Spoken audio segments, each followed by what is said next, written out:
नमस्कार शेतकरी बंधूंनो, आज बुधवार 6 मे 2026 आज दुपारनंतर आणि रात्रीला विदर्भ आणि मराठवाड्यात काही जिल्ह्यांमध्ये वादळी वाऱ्यासह जोरदार पाऊस तर काही ठिकाणी हलक्या स्वरूपाच्या पावसाची शक्यता भारतीय हवामानशास्त्र विभागाने वर्तवलेली आहे।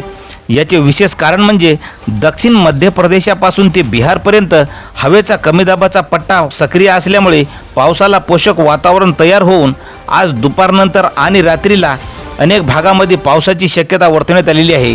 तर यामधील प्रामुख्याने विदर्भातील भंडारा, वर्धा, चंद्रपूर, नागपूर, गडचिरोली आणि गोंदिया या जिल्ह्यात तुरळक ठिकाणी विजांच्या कडकडाटासह आणि वादळी वाऱ्यासह हलक्या ते मध्यम पावसाची हजेरी आज दुपारनंतर आणि रात्रीला कायम राहणार अशी शक्यता वर्तवण्यात आलेली आहे।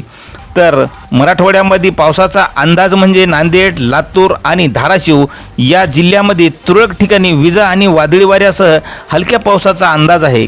तर कोकणातील ठाणे, रायगड, सिंधुदुर्ग आणि रत्नागिरी या जिल्ह्यात तुरळक ठिकाणी उष्णतेच्या लाटेसह उकाडा कायम राहील असा अंदाज आज भारतीय हवामानशास्त्र विभागाने वर्तवलेला आहे।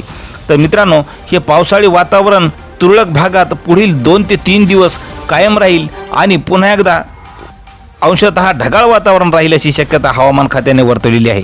तर मित्रांनो, अशाच हवामानाच्या प्रत्येक अपडेटसाठी आपल्या चॅनलला सबस्क्राईब करा। धन्यवाद।